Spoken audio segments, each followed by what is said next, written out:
desde el ministerio en su momento, el gobierno de Macri, junto a Patricia Bullrich, han tenido que lidiar con estas situaciones.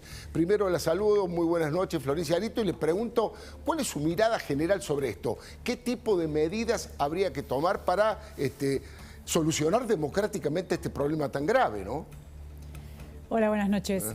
Bueno, básicamente lo que hacen en la mayoría de los países cuando hay manifestaciones, bueno, esto es como una toma de la calle, pero vamos a poner manifestaciones bastante agresivas, cuando se juntan, por ejemplo, la ONU o el G20 en algunos lugares en donde ha habido problemas desde Australia hasta Gran Bretaña.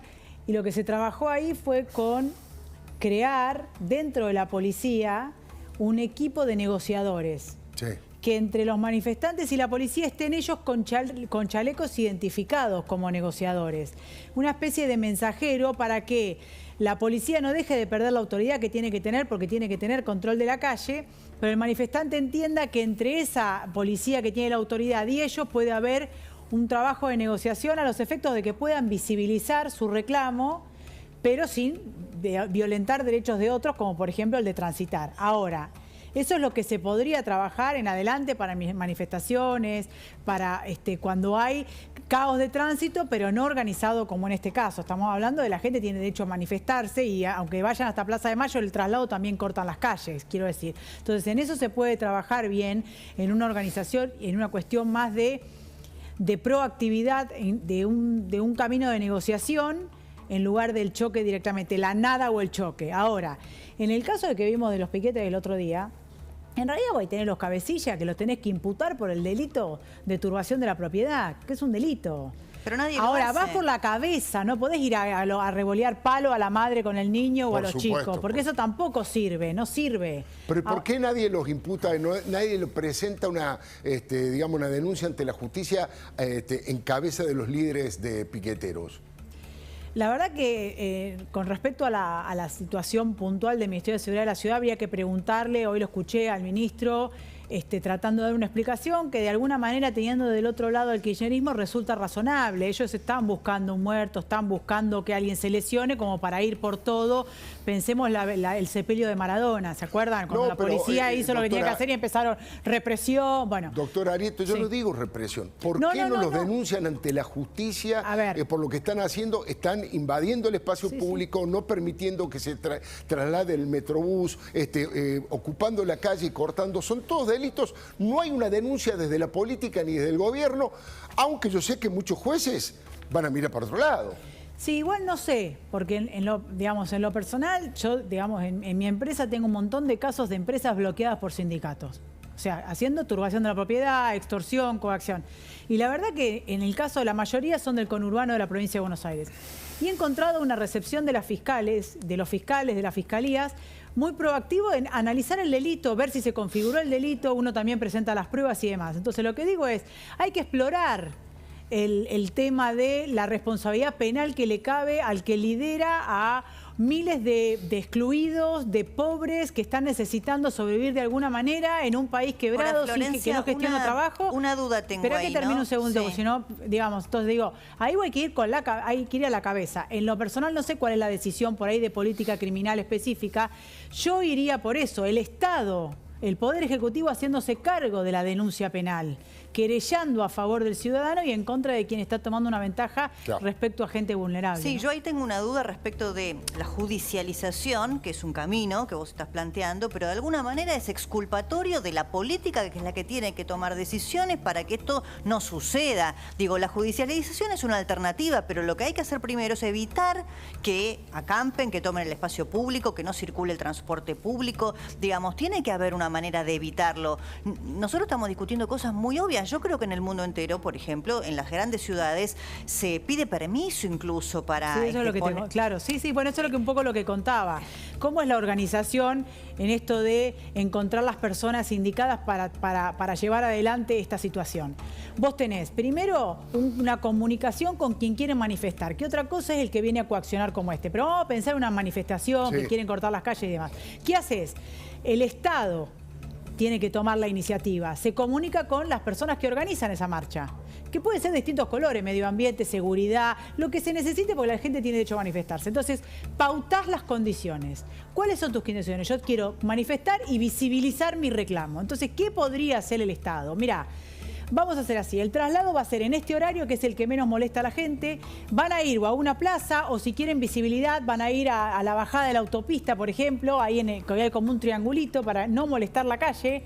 Ahí nosotros te mandamos todos los medios, o sea, nos encargamos, el Estado se encarga de hablar cada uno de los medios para decir, necesitan ser visibilizados. Ahora, me pisás la calle y me rompes el acuerdo y te llevo preso. Fíjate que en San Petersburgo, cuando marchaban contra el criminal de guerra de Putin en la invasión que hizo a Ucrania, la gente iba por la vereda. O sea, quiero decir, hasta en esos momentos de absoluta desesperación, porque encima su presidente es un criminal de guerra, estaban respetando el pacto básico de que el auto iba por el medio y ellos manifestaban por la vereda. Entonces, quiero decir, hay herramientas a explorar. No creo yo que sea la nada o el palo.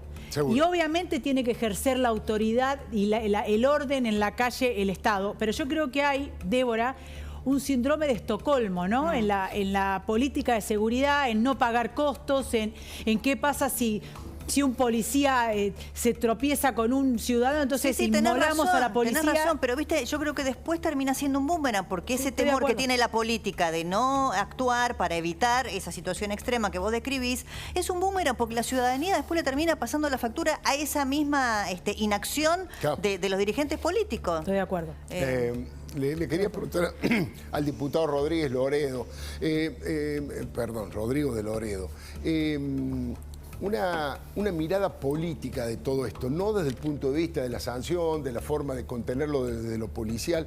Le estoy pidiendo políticamente qué análisis se hace, qué debería hacer este gobierno de la ciudad y qué debería hacer un futuro gobierno de Juntos por el Cambio, que este tema no lo solucionó, por supuesto, ¿no?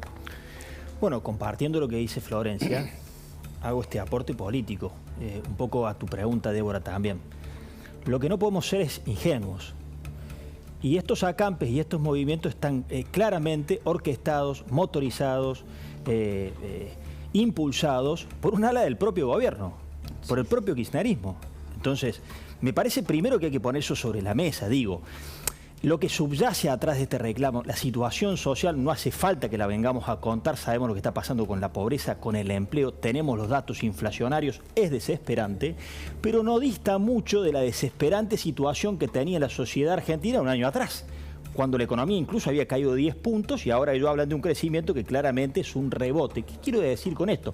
¿Qué pasaba antes? Muchas veces nos hemos preguntado, la situación ya no daba para más, tuvimos la cuarentena más extensa, digo, ¿y esto por qué no estalla? ¿Por qué no explota? No. La conclusión fue, hay un monopolio de los tiradores de piedra, hay una corporación de piquetes. Entonces, primero no hay que ser ingenuos, Florencia lo dice con toda claridad, acá lo que se está buscando es una reacción policial inmediata para que se desate el caos. Entonces me parece que la respuesta es profesionalismo, como bien lo describe Florencia, que es una especialista en el tema, profesionalismo ante el incumplimiento de pautas claras, de pautas que permitan y habiliten el derecho a huelga.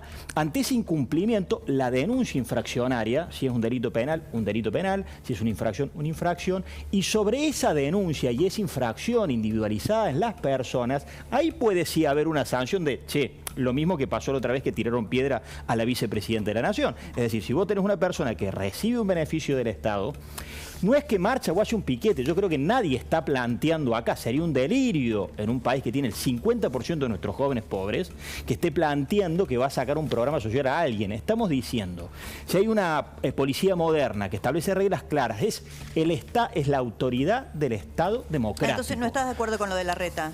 No, sí estoy de acuerdo. La autoridad del Estado democrático dice, estas son las pautas, hay un incumplimiento de eso, hay una denuncia infraccional o una denuncia penal, y con la sola denuncia infraccional y la denuncia penal, el Estado tiene que privar de esa asistencia social que está dando. A ver, ¿qué vamos a descubrir ahora? Que están usando a las mujeres y a los niños, claro que las están usando. ¿Quién los está usando? ¿En qué dista tanto esta situación de la que teníamos hace un año? Es claramente algo motorizado por el propio kirchnerismo. nuevamente la oposición en esta encerrona. Entonces digo, no seamos ingenuos. El kirchnerismo está apostando, entre otras cosas, a generar un caos, entre otras cosas, a desestabilizar su propio gobierno, porque yo vengo escuchando algunas cosas, yo les soy muy sincero. Acá no hay gobierno de Alberto, este es el gobierno de Cristina Fernández de Kirchner desde que se asumió hasta el día de hoy. Todas las decisiones que se tomaron desde que asumió Alberto Fernández la presidencia de la Nación Argentina fueron decisiones rumbeadas, avaladas y legitimadas por Cristina Fernández de Kirchner, todas. En la pandemia, la cuarentena, el manejo de las vacunas, lo que vos quieras. La otra vez alguien me lo discute y me dice, lo del fondo yo no están de acuerdo. Mentira. Si ellos no estaban de acuerdo con el fondo, lo hubiesen bloqueado en el Senado. Fracasó el gobierno de Cristina, fracasó. Entonces están advirtiendo electoralmente cuál es la alternativa electoral que le dan para más adelante. Entonces esta es la estrategia que tienen, desestabilizar su propio gobierno. Entonces estas jugadas son jugadas a dos puntas. Son jugadas electorales perversas, típicas del peronismo, que nos meten sus propias internas, que esperan reacciones nuestras para hacernos pagar costos. Y son jugadas a dos puntas, porque quieren desgastar a Horacio Rodríguez Larreta mientras desgastan a Alberto Fernández. Claro. Entonces, me parece que mi primera reflexión, Alfredo, es no seamos ingenuos, estamos en este contexto. Claro que nosotros tenemos que ir a una policía de las más modernas en un problema cultural que tiene la Argentina de cómo abordar estos conflictos. Una policía moderna que establezca exactamente las pautas para que cada uno, más en este contexto dramático de pobreza de Argentina, pueda marchar y pueda manifestarse. Si hay incumplimiento, se denuncia. Y ante la denuncia, se retire el plan de quien haya sido denunciado. No una cuestión así a la Bartola, me parece que ese es el espíritu de lo que expresa el jefe de gobierno de la ciudad, que está siendo acorralado, porque esa es la verdad. A mí no se me va a caer ninguna, yo vengo de Córdoba y le aportamos el 30% de nuestra producción granaria, el 18% de nuestros universitarios se los apostamos a la Argentina. Es una provincia absolutamente discriminada, muchas veces en beneficio de la ciudad de Buenos Aires, pero que está buscando ser acorralado. Horacio Rodríguez Larreta, le mordisquean las coparticipación, de pronto le quitan los subsidios al transporte solamente a él, y ahora buscan que tenga una reacción ante un contexto que ellos mismos están manejando. Entonces, no seamos ingenuos, el arco de la oposición. El revalúo inmobiliario, ¿no? Que es solo para la ciudad también, otro dato, ¿no? Pero son una serie de decisiones que se vienen tomando contra el gobierno de la ciudad. Yo no voy a dejar de defender mi provincia, que la defiendo del minuto 1 al minuto 10. Pero está claro que acá hay una decisión artera contra el jefe de gobierno de la ciudad y esto se enmarca en ese contexto. Entonces entiendo la reacción de ellos de decir, miren, nosotros no vamos a caer, no vamos a pisar el palito. Están esperando que nosotros pisemos el palito. 2 caballos, 4 palos que pegamos para ordenar la calle y que se desate el caos como tantas veces ha pasado. ¿Que alguien se va a extrañar de esto que le estoy contando? ¿O no pasa reiteradamente cada 10 años? Diputado de Loreno, también yo le quería preguntar, ¿qué es lo que harían ustedes si fuesen gobierno en el 2023? ¿Qué pueden hacer con los planes, con la cantidad, con los millones de planes que hay? ¿Los van a cortar? ¿Los van a transformar de a poco a hacer una especie de empalme con el trabajo privado? ¿Los van a entregar directamente en mano a las personas a través de sus cuentas y una tarjeta, y que lo hagan, por ejemplo, los intendentes que están legitimados por el voto y no los dirigentes piqueteros? ¿Cuál es la política que va a tener Juntos por el Cambio respecto al tema de los planes? No hablemos ya de los cortes de ruta. No vamos a inventar la pólvora, esto ya está estudiado, Alfredo. Primero, que no hay soluciones mágicas, pero sí hay soluciones inmediatas. O sea, que ya tenemos que iniciar un proceso, un puente de los programas sociales a los programas de empleo. ¿Cuántos programas sociales tiene Argentina? 120. Vamos a los programas de empleo. No tienen mucho fondo y también hay muchísimos programas de empleo. ¿Qué creemos nosotros? Que tiene que haber un único gran programa de empleo de base ancha, bien financiado. ¿Por qué hay muchos programas de empleo? Porque la política, cada espacio, cada ministerio, hay programas de empleo que dependen del Ministerio de Educación, hay programas de empleo que dependen del Ministerio de Trabajo, hay programas de empleo que dependen del Ministerio de Desarrollo Social. Cada político quiere su programa de empleo. Ya está dicho, tenés que ir a un único programa de base ancha que vincule el trabajo, que vincule los actores del sector privado, que las personas trabajen en empresas, y tenés que ir paulatinamente sustituyendo programas sociales, que hay 120, por programas de empleo. Un solo dato ahí de Loredo, cuando durante el gobierno de Macri se intentó hacer con el plan Empalme, ¿se acuerdan? Y una de las razones por las cuales no funcionó es por un tema que es la educación, la formación, la capacitación en oficios. Digamos, eso tiene que venir acompañado con la contraparte y lo que pasa, educativa. Tenemos un problema muy serio. Acá está todo atravesado, digamos. está bien que uno no puede reducir a las discusiones parciales de los temas, digamos, pero si Argentina no tiene un programa de crecimiento, un plan de estabilización, una reforma tributaria, una reforma laboral. Yo estoy presentando un plan de reforma laboral para las micropymes. Las micropymes dan el 80% del trabajo en Argentina y tienen, perdón, el 50% y tienen el 80% de la gente en negro.